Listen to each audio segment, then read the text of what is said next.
Hello बच्चों, कैसे हैं आप सभी लोग। स्वागत है आप सभी लोगों का dear sir Jagdish YouTube channel में। आज हम लोग पढ़ेंगे class 10th English poem chapter number 2, जिसका नाम है द प्लाज्म ऑफ लाइफ। जीवन का भजन, जीवन का गीत, जिसके राइटर हैं H.W. लॉन्गफेलो 1882।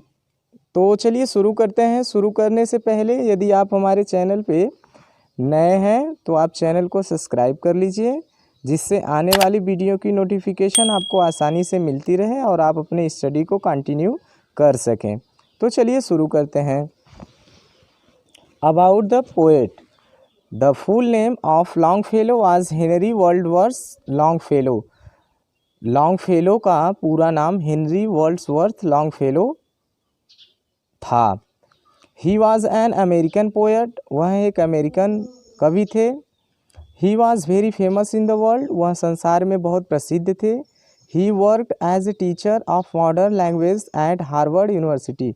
वह हार्वर्ड यूनिवर्सिटी में मॉडर्न भाषा का अध्यापन कार्य किए थे। Wise of the night was his first collection of poem. उनके पोएम में सबसे पहला पोएम वाइज ऑफ नाइट था। पब्लिश इन 1839, जिसका संपादन 1839 ईस्वी में हुआ था। It is included the psalm of life, जो जीवन के प्लाज्मा ऑफ लाइफ को दर्शाता है।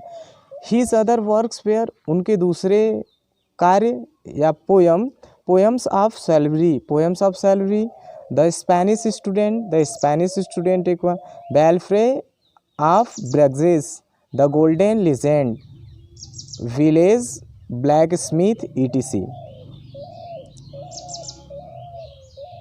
तो चलिए आते हैं अब central idea of the poem. The psalm of life published in 1838 is a celebration of life. Psalm of life जो पोएम है वो 1838 ईस्वी में संपादन हुआ, जो जीवन का सेलिब्रेशन मतलब उत्सव है। An earnest effort to see life in the right spiritual perspective, जीवन को सही आध्यात्मिक परिप्रेक्ष्य में देखने की पूरी कोशिश करना है। In the psalm the Bible at some place human life has been referred to something of little consequence. Psalm of life जो बाइबल से लिया गया है, उसमें जीवन के कुछ परिणाम को भी दर्शाया गया है। The poet does not agree with this view of the psalmist. कवि जीवन का जो भजन लिखने वाले होते हैं या जीवन जैसे होता है उसके पक्ष में नहीं है। Life is not an empty dream, जीवन खाली स्वप्न ही नहीं है। It is a serious reality, यह एक गंभीर वास्तविकता है।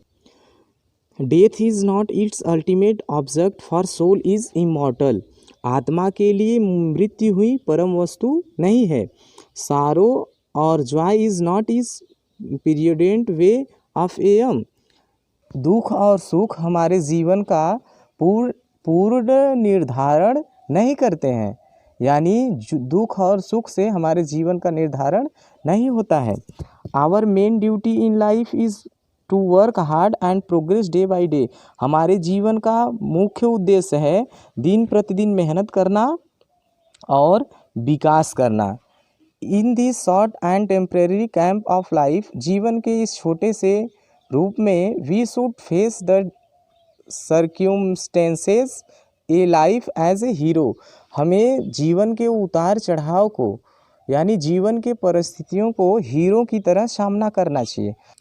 And not be driven this way और that way by them like helpless cattle, और हमें इस तरह से अपने जीवन को नहीं करना चाहिए जैसे असहाय पशु होते हैं।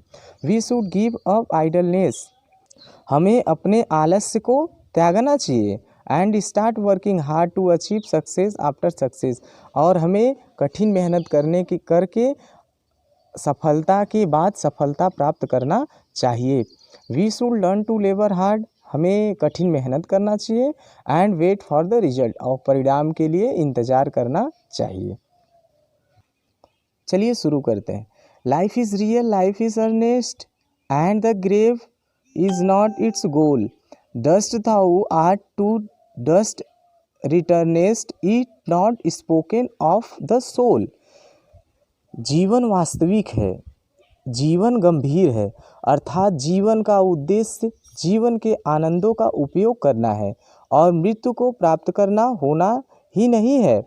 जीवन हमारा अमूल है, जैसे हमारी शरीर मिट्टी का बना हुआ है और मिट्टी में ही मिल जाएगा, किंतु यह बात आत्मा के लिए नहीं कही गई, अर्थात आत्मा अजर और अमर है।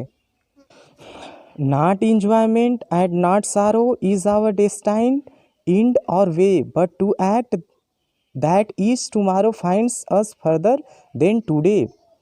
जीवन का यह पूर्ण निर्धारण लक्ष्य या उद्देश्य नहीं है कि हम आनंद उठाएं और कष्ट सहन करें तथा मर जाएं। जीवन का उद्देश्य सतत परिश्रम करना है और हमें सतत परिश्रम करते रहना चाहिए और अपने जीवन में निरंतर आगे बढ़ते रहना चाहिए। In the world's broad field of battle, in the bivouac of life we not like dumb driven cattle, be a hero in the strife. जीवन अस्थायी तथा क्षणिक है। जीवन संघर्षों तथा कठिनाइयों से भरा पड़ा है, अतः हमें इससे पीछे नहीं हटना चाहिए, परंतु जीवन रूपी युद्ध में अपने कर्तव्य का निर्वाह करना चाहिए।